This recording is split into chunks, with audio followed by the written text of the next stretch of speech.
as well. There's some great studies that show, for example, that in meetings, in corporate meetings, the people who speak the most are considered by the others to have the most leadership potential, regardless of what they say. Right.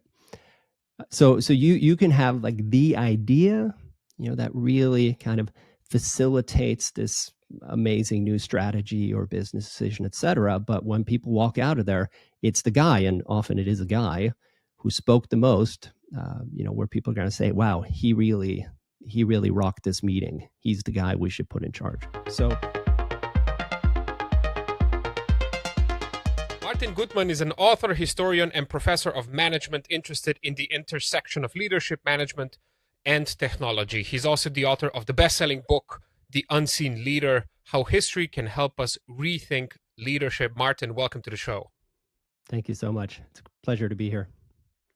Instead of approaching this from a more sort of theoretical angle, at least right now, I thought it would be best to start digging into the central premise of your book by illustrating it with an example from history, which is what you do so well. So why don't we do just that? Can you perhaps give us an account of a bad yet celebrated leader, as well as an unseen yet highly effective one? Absolutely. Well, as you hinted at, the premise of my book is that we have a tendency to celebrate the wrong historical leaders. By wrong, I mean we tend to celebrate people who might not have been as influential as we believe in hindsight, in the sense that they might not have been responsible for a great success or for the outcome of an event that we later attribute to them. And I think there's kind of two types here of these, wrong leaders that we celebrate. And maybe I can give an example of each one, and then we can explore it a bit farther. And this isn't so much a historical example, but one from my childhood. So I used to watch a lot of Simpsons, and so do my kids now. So I'm kind of rediscovering it. And there's a great episode where Homer, as you might remember, his job, which he is very unqualified for, is as the safety manager of a nuclear power plant. And he's sitting there at his in his control center eating a donut, spills it onto the control panel, and the reactor starts to melt down. Massive emergency. There's going to be a catastrophe. He doesn't remember what button to push to avert this disaster. Sounds like me on most of my jobs. Yeah, but please go could on. be. But I imagine if this were your job, you would take it a bit more seriously, right? Anyway, so he does kind of a children's rhyme to select which button to push. As it happens, he pushes the correct button and averts a nuclear disaster and is celebrated as a hero. Right now, this is a crisis that he caused himself, and by sheer luck manages to extract himself from. And I would suggest that we celebrate a lot of such people in history, right? So a concrete example, if we look at the great period of polar exploration at the turn of the last century, Ernest Shackleton is one of these figures who's still to this day just celebrated in so many leadership case studies, LinkedIn posts, best-selling books, etc. Why? Well, because he's a bit of a Homer Simpson's character. He launched 4 expeditions to the Antarctic. All of them resulted in failure, catastrophe, near death, or death. Right, but they were spectacular, and especially during the famous Endurance expedition that launched in 1914, he manages to extract his crew after he fumbles into this disaster himself. It's an amazing story, but really, it's kind of his fault that it became this dramatic story in the first place. And that's where I think we have to differentiate between, a good story and good leadership. Right? If you want to do a Hollywood movie, Shackleton's your guy because there's so much drama, right? But if you're looking for a good leader, a competent leader, he's not your guy. So I contrast that with the Norwegian Roald Amundsen, who successfully claimed all 4 of the great goals of polar exploration, the North and the South Pole, the Northeast and the Northwest Passage in the same period, all with relatively little drama. When you read his memoirs, they're not nearly as exciting as the books about Shackleton and the other British explorers, because, he was able to circumvent a lot of the drama that these other guys suffered through good planning, good decisions, the right crew selection, the right equipment selection, etc. So if you want a Hollywood movie or a best-selling book, Shackleton's your guy. If you want to learn about leadership and how to manage in complexity, Amundsen's your guy.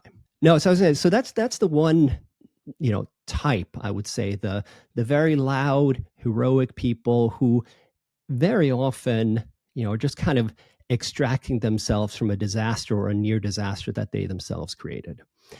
And then there's another type of I would say, incorrectly celebrated leader. And those are the people who just happen to be in charge when something happens that we later attribute to them. But if we look more carefully, we find they actually had very little to do with. Right. And this is often the case of like political figures. If something happens in a country, or also within companies, if something happens, we look to the person in charge and say, wow, they must have really done a good job. And sometimes that's true, but sometimes it's not.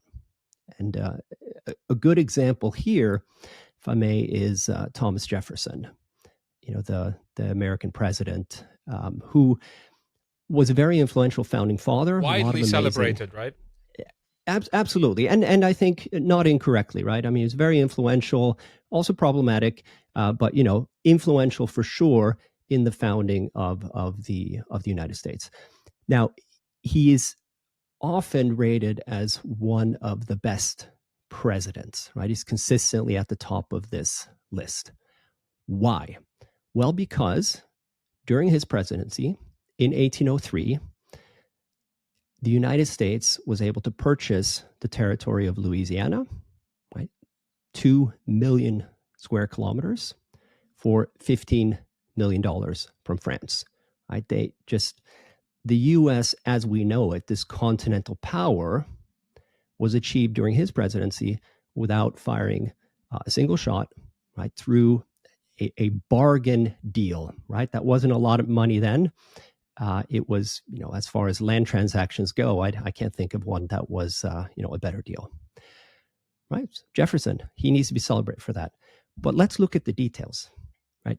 He sends an envoy to France, to Napoleon, to negotiate for the purchase of the city of Louisiana. Louisiana only. Right? And he says you can pay up to $10 million. Just for the city. Just for the city. And it's probably a small backwater place at that time, right? I mean, it's at the mouth of the where the Mississippi hits the Gulf, so it's a significant city, but not comparable to the territory itself. Now, when his envoy arrives in Paris, Napoleon has already decided, I'd like to sell the U.S. the entire territory. Okay. They propose this to Jefferson's envoys, and they say, wow, that's the deal of a lifetime. We'll take it. They go back to the US. Everyone is amazingly enthusiastic about this, except Jefferson. He said, well, can we really purchase territory like this? Is that within the constitutional powers of a president? We have to look into this. But Napoleon needs this to happen soon. And essentially his cabinet tells him, look, man, you got to sign the paperwork here because this deal is too good to pass up. So he does. Right? Great. But is it really fair to credit him with the Louisiana purchase? No, it's not. He signed the paperwork in the end, but it was not his idea. And if there was anybody who, let's say, put the brakes on, it was him. And I think that we can, if we look at companies, any kind of leadership situation, sports teams, I think we have to do the situation justice, right? And dig into the granular detail. Just because somebody was in charge, it could well mean that they, made the decisions that led to this successful outcome. But it could also mean that they didn't, right? It just happened because of the efforts of others. Or as in the case of Jefferson, they might even have kind of put the brakes on the whole thing, but in the end, ascended to it anyway. You already mentioned the power that a good story has on us. Like, it's a sort of an old adage now that humans are basically storytelling animals, right? So most of the time we will be prepared to gloss over many potential objections if they get in the way of a good story or an ideology that we believe in or something. But surely a good leader would know that, right? And then they would also know that they have to embed themselves into some sort of a shiny narrative, that they have to play this dirty little game. I would say some do and some don't, right? But you are, of course, correct that if you want to be recognized, it's not simply enough to, lay the groundwork behind the scenes, make the right decisions, promote the right people. You have to also, advocate. You have to tell the story of how you did this and how that had the impact that you believed it would. If you don't, some historians will probably figure out in the end exactly who did what and for what reasons, but the general public might not. And that's true in leadership today as well. There's some great studies that show, for example, that in meetings, in corporate meetings, the people who speak the most are considered by the others to have the most leadership potential, regardless of what they say. Right. So you can have like the idea, that really kind of facilitates this amazing new strategy or business decision, et cetera. But when people walk out of there, it's the guy, and often it is a guy who spoke the most, where people are going to say, wow, he really rocked this meeting. He's the guy we should put in charge. So, I would say for aspiring leaders, there's really two things you need to do. You need to wear two hats, right? One is you need to be a good leader. You need to, affect the change within your team or organization that you want to see. But you also have to learn how to talk about yourself and talk about it. If you can't sell it, in most organizations, you will be overlooked. There are, of course, exceptions where people are aware and more nuanced in how they evaluate people. But in many organizations, if you can't sell yourself, you'll be overlooked. Wow, that in a way that is a little bit counterintuitive. I would have thought that maybe that the people who only speak when they have something incredibly poignant to say, that they would create this sort of image. Wow, this person's really smart. But you're telling me it's actually the other way around. We're more impressed by people who like to talk than by the actual content of what they're saying. Yeah. I mean, we're speaking in general terms here. Of course, it depends on who is in the room, but yeah, very typically it's the people who speak the most who we see. Hey, I have a chance. That's the most good news. Potential. Yeah, there you go. As a podcast host, host, you're episode predestined. Already. Yes, I'm going to press the right button. Nice. Absolutely. Okay. Good. What is the action fallacy? Yeah, so the action fallacy is essentially what we've danced around here. This idea that we tend to see leadership potential, or we tend to see leadership greatness in people who generate a lot of noise and activity in the most dramatic circumstances, right? So the more dramatic the story is, and the more a person did to kind of get things moving, get people going, the more we're going to evaluate them as being a great leader. So maybe another kind of way to illustrate this, if we imagine leadership being the crossing of a river, we might have one guy who just this is a wild river, currents, hidden rocks, really dangerous stuff. And one guy walks up and says, I can do this, hops right in, makes it halfway across, and is essentially drowning, is kind of flailing around, screaming, and then somehow manages to make the way across, or perhaps back to where he started. If we're watching that guy, we're going to say, oh my God, that river is super dangerous. How did he do that? That determination, that grit, we could see him fighting. That's the guy I want to follow. Also courage, right? He just The person went in Totally. without knowing anything about the river and how dangerous it is. Went for it. Exactly. Courage, determination. All right. And then we've got a woman who, steps up, first tries to understand the river, evaluates it, maybe tosses some rocks in or sticks to see how the current runs, etc. Asks some people who live near the river and have observed it, etc. Does what you kind of are expecting in terms of preparation before an endeavor, and then is able to make it across in a much more subtle way without any of this drama, without any of the screaming, without the near drowning. If we see her do it, we'll probably say, I could do that. That doesn't look that hard, right? And I think that's the action fallacy, right? That the more action both in the sense of the drama of the circumstance and action in the sense of somebody doing a lot of loud stuff, we see leadership potential and leadership greatness in that. Not the quiet and the subtle, but ultimately effective person. And I think there's an important caveat to this, right? That doesn't mean that leadership always needs to be quiet and subtle and behind the scenes.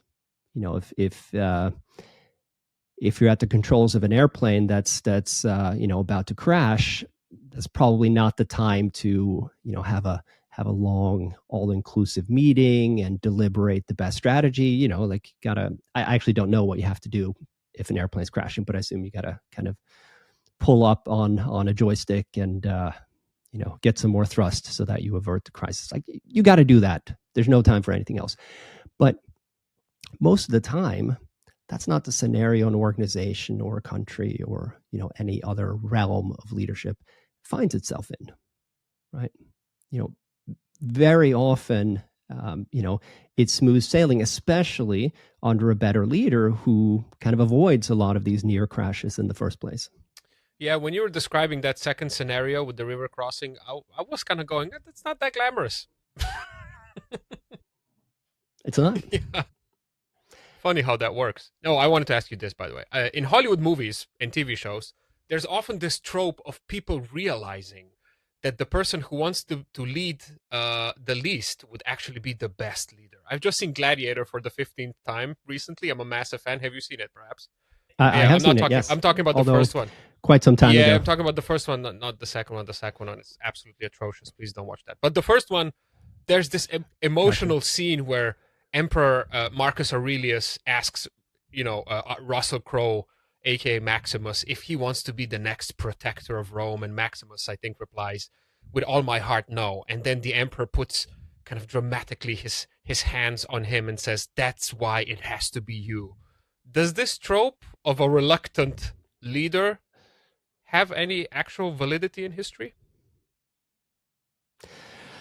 Well, I would approach that question this way. You mentioned before that humans are storytelling animals. We love stories, and there is kind of one plot, one story arc that we love above all else, and that's the so-called hero's journey, which is not just the plot that the Gladiator follows, but Harry Potter, The Matrix, Star Wars, you name it, right? And in this so-called hero's journey, and this dates back long pre-Hollywood. Like if we look Gilgamesh. at the kind of earliest writings of Gilgamesh, exactly, it's all the hero's journey. So in this favorite story of ours, the hero who's going to emerge as a hero always starts off being reluctant to take that step into this dangerous world, right? Where there's the scene in The Matrix, which I did just recently watch, where Lawrence Fishburne, asks Neo which pill he wants to take, the blue or the red, and he's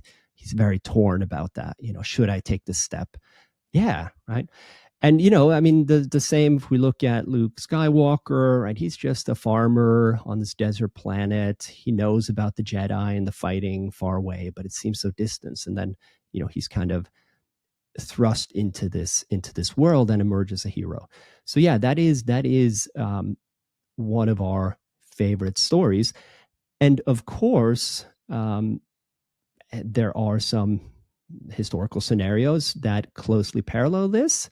I think that the danger is really the other way around, though, that we tend to celebrate or notice people whose biographies parallel that favorite stories of ours. Again, regardless of how influential they might or might not have been. Let's switch it up to contemporary corporate reality of today. At the workplace, what kind of people usually get promoted in the year 2025, would you say? There was a great study from the University of Bonn in Germany 2 or 3 years ago that showed that toxic leaders, right? So those who really have kind of dark The dark qualities, triad. very exactly, yeah, exactly. Um, tend to be promoted at a higher rate than Fantastic. non-toxic personalities because they master kind of the art of masquerading, right? The art of saying and doing exactly what they know that the people in a position to promote them want to hear, often at the expense of other people, right? Taking credit for everything and finding a way to weasel out of any kind of blame.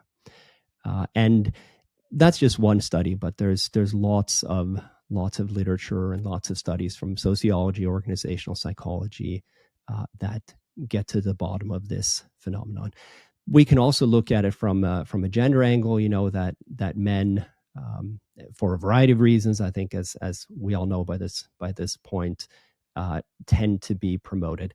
In certain organizations, there are notable exceptions, of course, right? But in general, being a white man gives you good odds of being promoted as opposed to people from other groups. Yeah, you got me thinking about. I was working for this giant, unnamed. Let's not throw any names. Giant company remotely. Everybody was remote, and American company. And it was during lockdowns, and we received suddenly. I was really at some bottom entry level position, and we received like a video from the CEO. He filmed himself in front of his like $20 million sort of mansion with a giant swimming pool, and the message of the video was sort of like, I feel your pain during this lockdown. We're all in the same we're in the same boat. It's hard for me. It's hard for you. And I'm looking around my 20 square meter toilet of an apartment, and I'm thinking, wow, that's really something else. Am I the only one who's feeling here? Am I going crazy? Or is this message incredibly tasteless and kind of like out of touch? So yeah, I'm imagining this. Yeah, that I seems can't. very Yeah, this insensitive. can't be like a singular occurrence. These type of people are at the top. No, no, I would say it's not. But again, I think we need to be fair. There are a lot of organizations, especially post-corona, that are doubling down on thinking more broadly in terms of who is effective within our organization. Effective both in the sense of getting results, but also making everybody on the team feel appreciated, feel like they are able to contribute collectively to a group's success. So things are changing. At least I hope so. But within a lot of the organizations I work with, there definitely is an effort to address, the loud people always getting promoted. I mean, but do you think like our society in general champions that? Because on social media, there's this often repeated, I don't know, study or research paper or whatever. Gosh, I wish I knew who it was from, that states that among today's CEOs as well as political leaders, there's a much higher proportion of sociopaths than in the general population. So it seems that our society often, kind of values people who are least suited to be leaders. Would you agree? I mean, I haven't read that study, so that's difficult for me to comment on. What I would say is the following: in times of great uncertainty, great disruption, such as the ones we're living in now, right? Like, let's just take AI. We don't know how it's going to affect society, politics, and work, but Doesn't it look will, good. right? I mean, it already is. Yeah, and even there's also some hopeful scenarios, but it will have a tremendous impact on all aspects of our life. At least there's, that's a realistic scenario, right? So there's great uncertainty around this. Now, in times of great uncertainty, when things are changing fast in a direction that we can't really determine. Sometimes things change fast, but you know exactly where it's headed. That's not what we're in now. But there's also geopolitical tensions. There's a war in Europe that hadn't seen for a long time before that, a massive land war, right? And if we look around the globe, there's geopolitical uncertainty, etc. In such times, people prefer a leader who has simple answers and can promise that they can fix it, right? And I think that's true in organizations as well. That we're easily fooled by these promises of having a quick fix and an all-encompassing view of what the problem is and what needs to be done. When many of us can see that, well, it's more complicated than this, right? But that is a tendency that's been documented also in history, that in such times we gravitate towards such political leaders. Yeah, I'm just reading the book called Hitler's People by famous historian Richard Evans, and he talks about how Hitler was doing just that. He was offering a bunch of like really, really clear-cut, simplistic answers, and everything was always offered in absolutes, like us versus them, good versus bad. Yep. And since it was a time of great crisis after the crash of 29, it worked because people were getting desperate. Yeah. Kind of scary. Yeah. And I think it is scary. And I think, let's say for the more well-meaning leaders out there, there is a real challenge here in terms of communication, right? Because simply saying, well, it's super complex, we have no idea what's going to happen, is clearly not a way that you can talk to people within your organization or within your country, right? You have to provide some kind of direction. But I personally respect the leaders who still can communicate the nuance and the uncertainties of the situation rather than just promising clear-cut answers like, this is what's going to happen because I'm going to do this. That usually tends to not work out. But do you think we, the audience, actually even have like the capacity for that, to listen to like a longer speech or a longer discussion? Because everything seems to be geared towards presenting whatever you want to present in like 5 seconds or less these days, and it's probably getting worse and worse. Yeah. I want to hear what's your take on that. Yeah, I mean here we're moving away from my area of expertise, let's say, and in terms of political communication and mobilizing social media, I don't know. I would hope that people have or can find the bandwidth to pay attention, because these are important issues. But whether or not the average person can and what needs to happen for them to, I don't know. It's a good question. I mentioned Hitler. Can we learn some things from the worst type of leaders as well, like from dictators such as Hitler and Stalin? Yes, but I think we have to be careful in the sense that there's no one-to-one comparisons across historical time periods. And this is something that's often done. I remember the first George Bush in his dealings with Saddam Hussein. He often said, this is like the Munich conference, the famous conference where, Great Britain and France kind of sold out parts of Eastern Europe to appease Hitler, which obviously didn't work. And I think you can learn kind of general lessons from that, but it's always dangerous when we compare issues one-to-one or compare people one-to-one with each other, because one of the things that or that I, at least as a historian and somebody who spends a lot of time reading not just history books, but historical documents in the archives, is that there is so much context, so many details that you need to appreciate before you can really see, why people acted the way they did and what impact that had on those around them. Right? It's never really straightforward, or certainly not straightforward enough that you can transpose it to half a century later and say, because this historical figure did that, we should do this today. That's far too simplistic, let's say.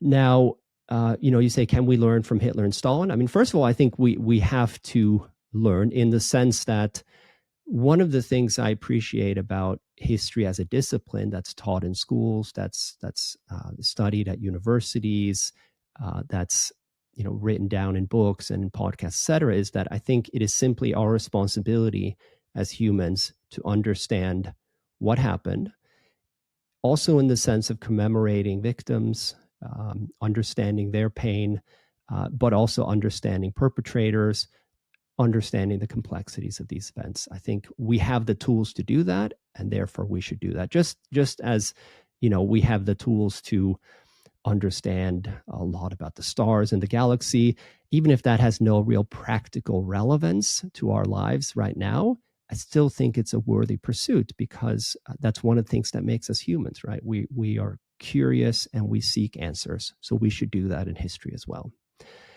And then on a more kind of specific level, is there something we can learn from Hitler or Stalin about leadership today? Again, I approach that very cautiously, because times are so different. I do think there are some generalities, though, like this idea that in times of crisis, we do look for kind of simple, clear-cut answers. That's definitely one. And I think another, let's say, generality, I think in Hitler, we have a politician who is a very good political communicator, but is a terrible administrator. Interesting. Right. So, yeah, absolutely. I mean, he had lots of minions who were like Joseph Goebbels and Heinrich Himmler, who were very capable administrators and who, take his ideological impulses and turn them into brutal genocidal reality. Right. But when we look at just the conduct of the war, let's say, if we compare Hitler to Churchill, in Hitler, we have somebody who has no business deciding on military strategy. Right? He's really an armchair strategist. Early on, he happens to make a couple of good calls, but we know from the details that's not because of some kind of nuanced understanding of the circumstances. He just, it's a bit like the Homer Simpson, scenario there, pushes the right button by circumstance. And as the war progresses, he increasingly mistrusts his generals, mistrusts the information that they're giving him, and makes decisions that are militarily disastrous. And in Churchill, we have kind of the opposite, somebody who learns over the war to never cede decision-making to his military staff, but becomes more open to the information and the perspectives that they provide. And Churchill, essentially, I think the most amazing part of his war effort is that, he sets himself up to be kind of at the nerve center of an information management system. All this information flows to him. He has a system whereby he can process it and then send out questions or instructions accordingly. That's kind of how he manages the war. And Hitler manages the war by yelling at his generals that they should not retreat. And that doesn't work. Yeah. So, I mean, and I think it's important to say here, by looking narrowly now at his military decisions and even kind of,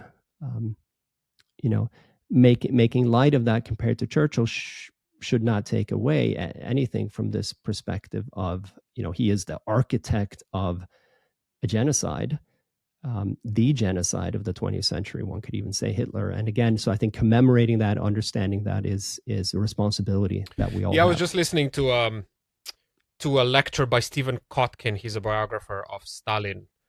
And he said, listen, people think that Stalin was some sort of funny-looking, cartoonish, incompetent kind of apparatchik, but he was actually a really, really capable dictator. There's a reason that he became one and that, nobody toppled him.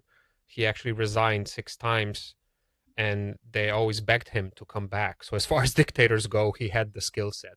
Not that we want to learn how to be a good dictator, but how to recognize these sort of things. I want to ask you this. Again, politically speaking, we're living in quite, like you said, unprecedented, straight up bizarro times. I mean, some of the leaders we have elected in the West seem like they've just stepped out of a cartoon or something. So I think it would be worth repeating the operation from the beginning of the episode, because I honestly think we somehow have forgotten what a capable political leader should or could be. So you mentioned Thomas Jefferson, sort of like an accidentally successful leader, but could you provide an example of an actually successful leader that's perhaps not that well known or has been forgotten by history?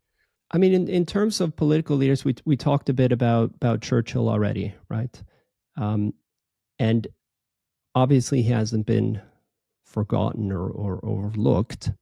There's a lot of both biographies, but also kind of specifically leadership-focused books that look at Churchill. There's movies, and so on and so forth.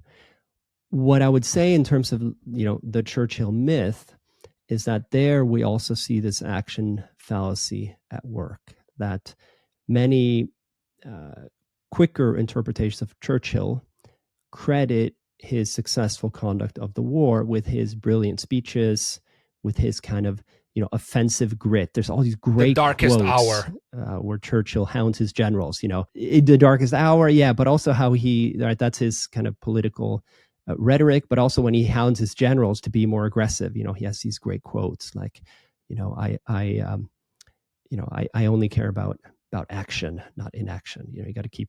I'm paraphrasing here, but like you got to just keep attacking. That's what you got to do.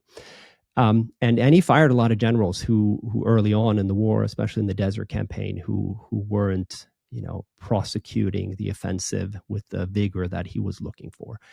And I think in a lot of these, especially the movies on Churchill, the interpretation is because he was so offensively minded, because he kind of inspired the people with these amazing words.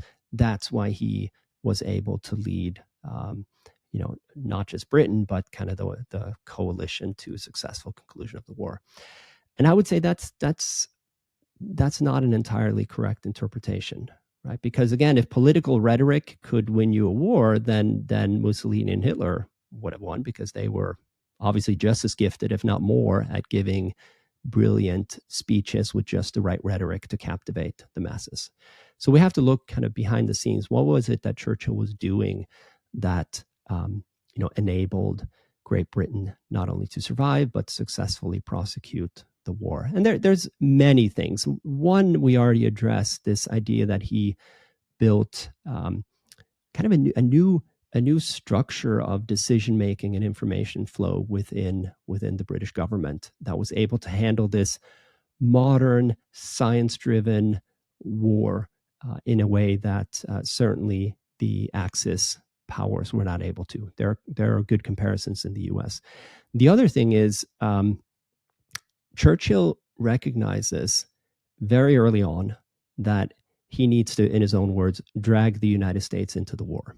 And he sets his mind to this. And this is, like a campaign. I mean, he insistently, through telegrams, through his envoys, through everything he can do, sets about to influence Roosevelt and, essentially the U.S. public to join the war on the side of the British, which, after the fact, we kind of take as being inevitable. Like, yeah, of course the U.S. would join the war, but there was a strong isolationist lobby.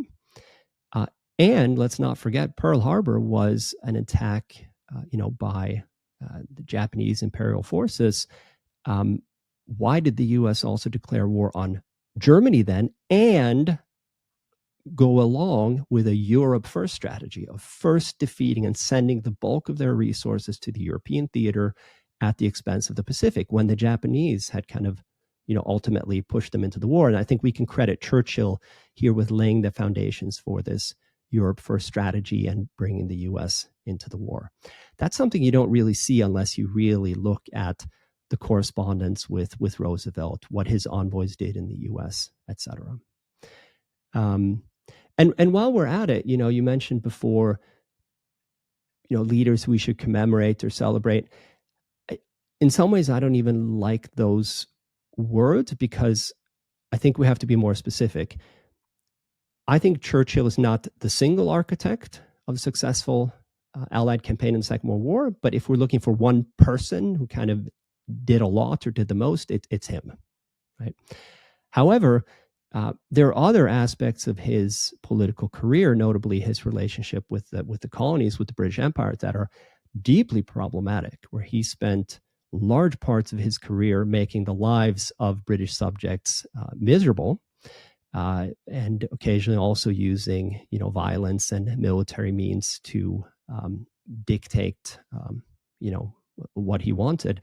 So he's not a character to be celebrated, but if we're looking at the war, he's a character we can certainly learn from in terms of how to prosecute one successfully. All right, here's a hypothetical, and I'm so excited because I'm going to get all of this advice from you now for free, best possible source. I'm a massive basketball fan, and I always have, in the back of my head, I could be a basketball coach one day. Why not? I watch a lot of basketball. Sometimes I read biographies of basketball players. It's a whole thing. So if I want to become an inspiring basketball coach, and let's forget about the science behind the game of basketball. Let's say I study that, but I'm a first-time coach, first-time leader. What advice would you give me? I love basketball as well, and I like these kind of sports analogies and comparisons.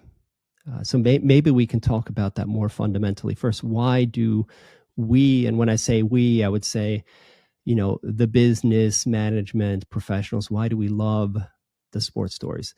And I think one of the reasons is that in sports, it's so easy to measure performance, right? Like, because somebody wins the game, and we can tell by how much. And individuals score a certain number of points and get a certain number of rebounds, just and a how we certain like number it. of assists, right? So it's all very quantifiable. Yeah, exactly. So like the Chicago Bulls, I would say, but maybe now we're getting into trickier terrain, I would say the greatest basketball team of all time in the Jordan era, right?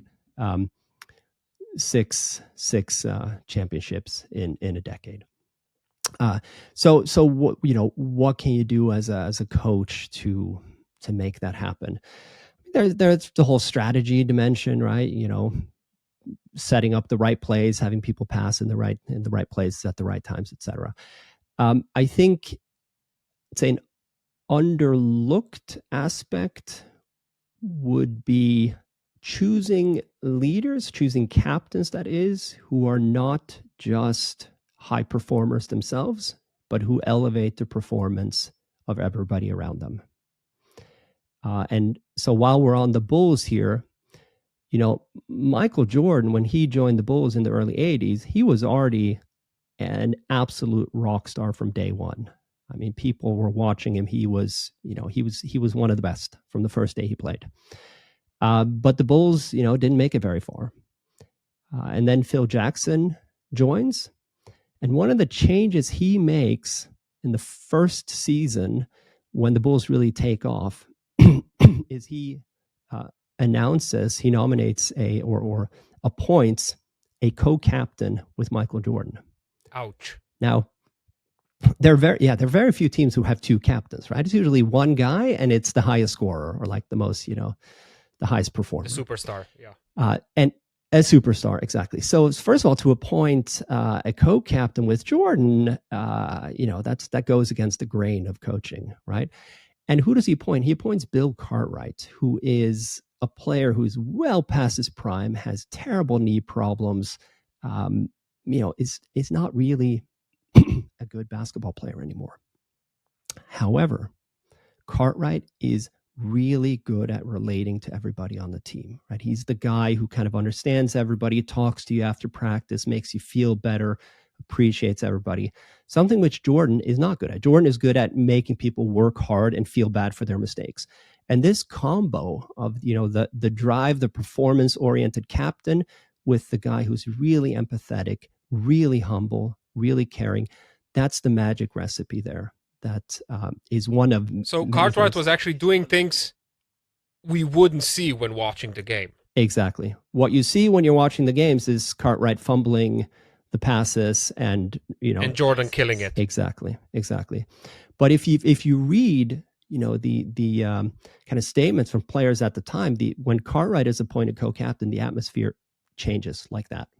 There's just a new feel in the team, and they start this winning streak, and the rest is history, as you say. And even Jordan, at the end of his career, said Bill made all the difference. Wow, I didn't know that. I thought you were going to go the other way, that you're going to be like, okay, he needed a Scottie Pippen to be his, like they say, the Robin to his Batman. Well, so this is absolutely. I mean, cool. Now we're getting into the details, right? And that's why I say there's more to it than just the co-captain. I mean, if you appoint Bill Cartwright co-captain in a team that has no talent, that's not going to help them win enough games to make it to the championship. There's Pippen, you're right, the wingman. I think another interesting aspect that also speaks to Phil Jackson, the coach of the Bulls in this period, is Dennis Rodman, right? Dennis Rodman. My favorite, yeah. People love him or hate him, right? And if you don't know basketball, Dennis Rodman. Worm, what a legend. He was this, if you don't know who he was this outsider, right? He got into fights, not just with the opposing teams, but with people on his own team, with the coaches. He had this colored hair. He looked a bit like a thug, or, not like your traditional basketball player in the 90s.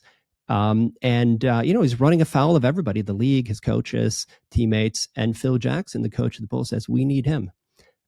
And managed to integrate an outsider like that, who had never been accepted for who he was, integrate him as a core member of this Bulls team. And I think that speaks to the mentality and the empathetic abilities of Phil Jackson as a coach. So what does this tell us about Phil Jackson as a leader? Like, what did he see that the rest of the coaches or the rest of the league didn't see? Specifically in regards to these two examples of Bill Cartwright and Dennis Rodman. Is it empathy, or is it more than that? It's definitely more than that, and that's where I think we really have to be careful, right? Like, you also need the right strategy. You need to call the right plays. You need the right kind of behavior and training. You need to do the right drills. You need the right high performers, and you need the right rebounders. And so there's so many pieces, right? And I think that's true in leadership out there in the corporate or political world as well, that there's never just one thing that you need. That's a bit the danger, right? When we look at an example, we're like, wow, what a great communicator. If I could only communicate like that, I would be as successful. That's probably not true, right? A lot of things are required, and what's required depends on the circumstances, right? But yes, I would say one of the things that set Phil Jackson apart from other very successful coaches of the time, who also were, master strategists and had great players on their team, etc., was his empathy, right? His ability to make every player feel seen and appreciated for the strengths and the weaknesses that they had and that they brought to the table. They functioned as a team in a way that other teams didn't, and I think that starts with good leadership. And maybe, while we're on the subject, I said I also love kind of these sports comparisons. I know, here in Europe, a lot of people always talk about soccer or football. I think the danger when we extract such wisdom to business or politics is that what is fundamentally different about sports is that the rules don't change. What I mean by that is, if you show up to a basketball game, you're only allowed to field 5 players at a time. How long the quarters are. How many points you get. You get 3 if you shoot from outside the arc. You get 2 if it's on the inside. Right? These things are all known. So in terms of strategy and preparation, there's a lot more you can do, kind of specific steps you can take to get ready, and a lot of eventualities you do not have to account for, right? There's not suddenly going to be 3 balls in play. You don't have to practice that. That's not going to happen. It's just 1 ball at a time, right?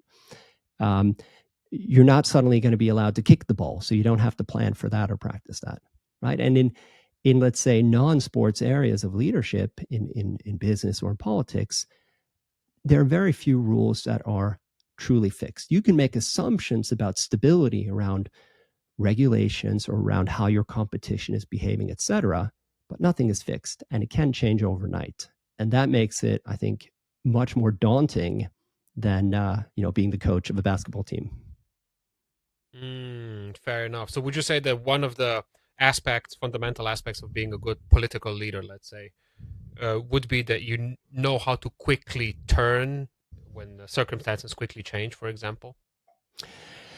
Well, I Or wouldn't not, even say not turn. necessarily. Yeah, exactly. I mean, sometimes you need to turn quickly, and then that's it's good if you're open to that. But I would say more fundamentally, good leaders in politics and in business, I think, don't have too many, let's say, fixed perspectives. Right? They have a certain level of pragmatism, and they have a certain also open analytical ability. Right? Like if certain variables have always been the same, um, it doesn't mean they're always going to be. And you need to recognize when something really is changing. That means that what you have done up to this point will no longer work, because it only worked as long as there was only one ball on the court. Now that there's suddenly three balls, um, you know, you got to do something different. And so I think good leaders have a certain flexibility in thinking, right? And are not, let's say, beholden to very specific circumstances that then when they change means that all of their tools, all their strategies are suddenly out of place. I hope you'll allow me just a slight, tiny little pushback. A lot of the top leaders that are business leaders that are celebrated today, CEOs, people such as Elon Musk and Mark Zuckerberg and now Sam Altman, they don't strike me as particularly empathetic people and not even necessarily really good communicators. And yet they are at the forefront of the tech industry, the biggest industries in the world. Well, I would say here, I would defer to the historian's perspective and say that the jury is very much still out on Mark Zuckerberg and on Elon Musk and on many others. Right? I don't think we will really know how successful they are or were until years, potentially decades down the line. Right? Because we can see the stock performance now, but I would say I care less about just that metric than overall their contribution to society, to the world. And are they creating good, or are they creating, let's say, stumbling blocks or harm in the world? I think that's something that will become much clearer later down the road. Now, that's, of course, that's difficult if you're trying to assess the landscape as it is today. But at the end of the day, I'm a historian, and I think it's easier.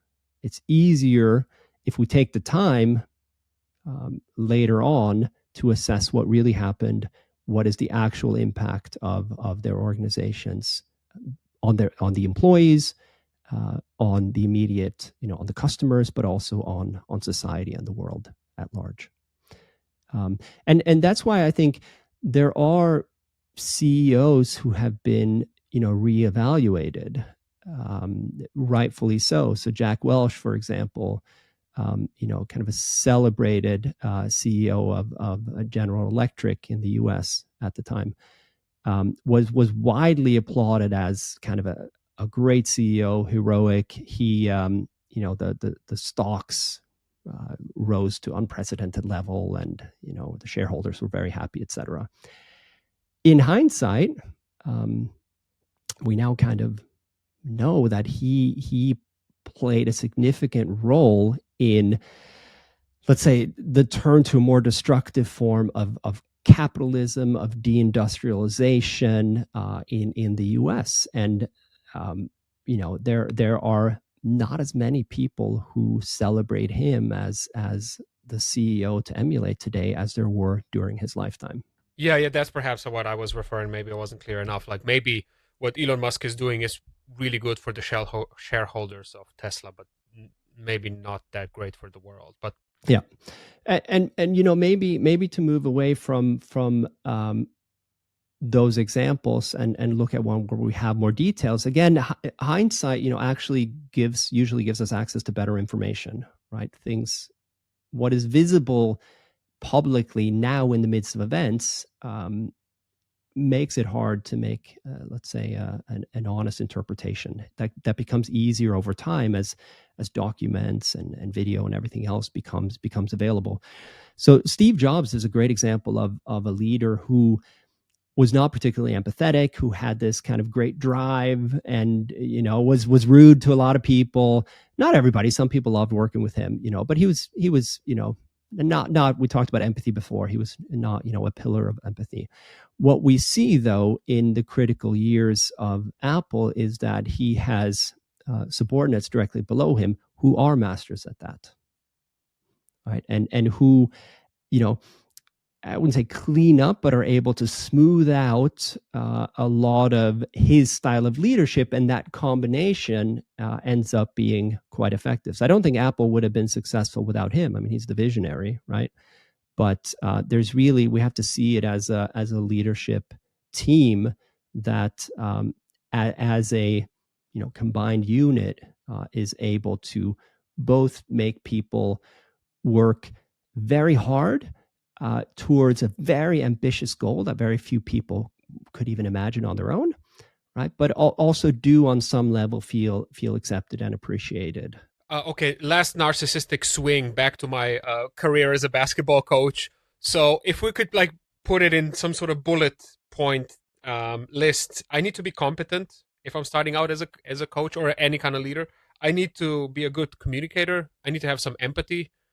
Is there anything else that I forgot about? Well, let's see. I mean, yeah, you need to be competent. You need to understand the game of basketball really well, right? And this is actually also true in a lot of business realms. There's a great book by Amanda Goodall, who's a leadership scholar in the UK, that shows that these kind of leaders with strong domain expertise tend to perform better in leadership roles than outsiders. So doctors make the best hospital administrators, right? Better than some kind of former consultant who comes in and shakes things up but doesn't really understand medicine. And she also speaks of sports, that the best coaches were not necessarily the best players themselves, but are intimately familiar with the game. And I think that makes sense, right? Because again, context is so important, right? And if you don't really understand all the drivers, all the little details behind the scenes that are not visible to the spectator, then it's very hard to make good decisions and kind of pull the right levers. So yeah, you need to be very competent in the realm of basketball. You need to be a good communicator. You need to be empathetic and humble. And then I think there's I think we can think of leadership really as having this toolkit. You need to carry a toolkit around with you, and depending on the circumstance, you need to pull out a different tool, right? So I think there are times when the right thing to do is to kind of change things up to signal that we're starting anew. But there are other times where staying the course, despite the fact that everybody thinks it's not going to work, is the right decision, right? So it's really hard to get into these general truths, I think, around leadership. So maybe being adaptable, being able to select the right tools to use in the right moments is another one I would put on there. Yeah. And then maybe what I would also say is, this maybe goes back to the competent bit. I think being willing and able to practice the fundamentals is key. Maybe we can circle back here, move from basketball back to polar exploration again, where we started. Right at the end of the day, your basketball team, you have to be able to box out better than your opponents so you can rebound better than your opponents, right? You have to be really good at dribbling, right? And even though these are professional athletes, these are things you just gotta practice relentlessly with them, right? Even if it's boring, even if it's not the most exciting thing to do. And that's something we see in The Great Coach as well. And now if we transition to polar exploration, Amundsen, this very successful Norwegian explorer, I mean, he selected men for his teams who could ski, who were expert skiers. And even so, they spent a long time practicing skiing together because that afforded them really good mobility. He also adopted, dog sledding from the Inuit. Again, not, let's say, a European way of moving across the ice. And they spent a lot of time practicing that as well, kind of optimizing the sledges and the harness system for the dogs, etc. A lot of the members of the British expeditions don't know how to ski, right? And the few skis they have not been, again, respect for their courage. Exactly. But I think the parallel there is to like, if we want to stick to basketball, is if you want to be a good basketball team, like the basics: dribbling, shooting, rebounding, boxing out. Make sure everybody can do this really, really well. And if they can, it's not going to stand out. But if they can't, it will. Again, like, not the most glamorous stuff out there. But yeah, I suppose life is not like a Netflix show. I heard you say that kind of leadership courses or leadership kind of learning industry, I don't even know what to call it, is a $50 billion industry these days. Does that mean that anyone can be taught how to be an effective leader?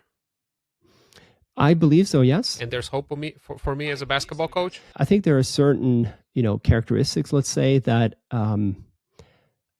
might predispose you to being better in leadership roles. If you already are self-aware, able to reflect on your behavior, if you have a certain amount of empathy mixed with, so a lot of leadership scholars talk about having a balance between confidence and humility, right? Like, you need to have the confidence to be able to kind of stick to your guns when you've run the analysis, you've taken account of everything, and like, all right, we just got to hold out here for a little bit longer, even if people are doubting, right? But you also have to balance that with humility, being self-aware, understanding that you're not the center of the universe, you don't know everything, you got to be open to input from others, willing to admit mistakes, etc. So, I think some people come into it with a better balance between confidence and humility than others.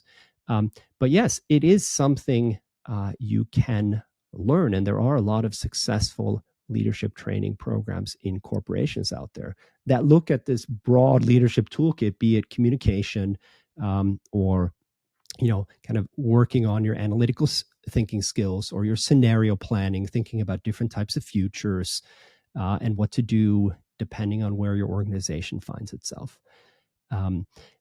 And what I would say, though, is that the danger with leadership is that it's really an aspirational topic. It's a loaded topic in the sense that, if you're an accountant, you probably want to be good at your job, right? You don't want to be incompetent.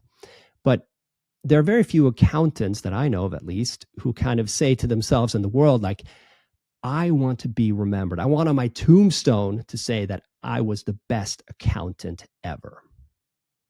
Right? It doesn't have that same aspiration to, but leadership, I mean, we all, or many of us, dream of being great leaders, of being remembered for, when everybody was confused and doubting, we charted the right course and we rallied people behind us. So there's a lot of aspiration and kind of glory to this. But that means that as an industry, it's also susceptible to, let's say, guruism and simplified recipes. And that's why I think in this conversation, you've hopefully noticed that I try to be very hesitant to nail it down into three things. Like, there are not three things. I'm trying to force you as much as I can, exactly. But you're not. Right. But like, if anybody tells you, anybody tells you, if you do these three things, you'll be a great leader. That's simply not going to be true. Of course, we can speak of three important things, but It's always more complicated. So that's a bit of the danger around leadership as well, that because so many people aspire to it, it can easily drift into oversimplification, and this kind of formulaic approach to learning. Martin, thank you so much. Next time you see me, it's probably going to be on the screen when I'm leading the Los Angeles Lakers, thanking you for helping me get there. I would love that. 2036, whatever. I would love that. And, maybe to circle back, right? I pitched the Chicago Bulls under Phil Jackson as the most successful basketball team ever, right? Six championships in a decade. There is one team. 6 finals, 6 seconds. Yeah, there's one team that came close, right? The Lakers, as you just mentioned, in the early 2000s. Who was their coach, you ask? Yeah. You know the answer, right? Phil Jackson. Yeah. Same guy. Yeah. All right.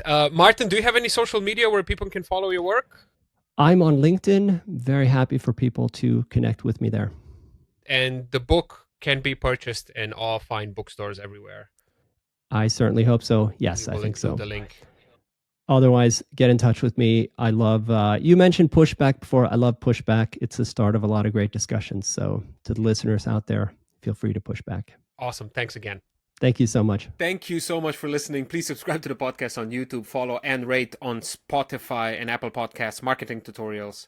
Insist, it's really important that I hassle you about that, so I'm doing it.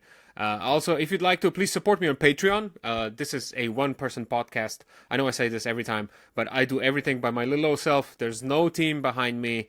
It's very, very sad, I know. But you can help by hopping on Patreon and finding the Smart Cookies podcast on there. And then last but certainly not least, I have to thank my existing patrons.